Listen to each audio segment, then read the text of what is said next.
రోజు ఏదో ఒక మెసేజెస్ వస్తుంటాయి, అక్క ఇది హెల్ప్ చేయండి, అది హెల్ప్ చేయండి, ఏదో ఒకటని.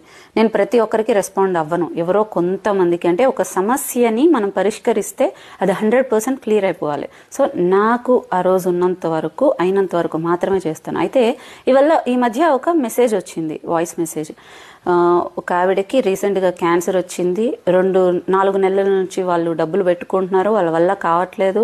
ఆవిడ భర్త వ్యవసాయం చేస్తారు, ఆవిడ ఒక ఆయా అండ్ 2 పిల్లలు డిప్లొమా ఒకరు, ఇంకొకరు వచ్చేసి టీటీసీ చేశారు.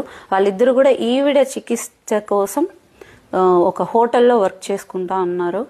సో ఇంక మా వల్ల కావట్లేదు, బాగున్న అమ్మ ఇలా అయిపోయింది, నాకు అమ్మ కావాలి, నాకు అమ్మ కావాలి అనే వర్డ్ కొంచెం గట్టిగా అనిపించింది. అమ్మ లేకపోతే ఆ ఫ్యామిలీ ఎలా చెల్లా చెదురైపోతుంది అనే విషయం బాధ.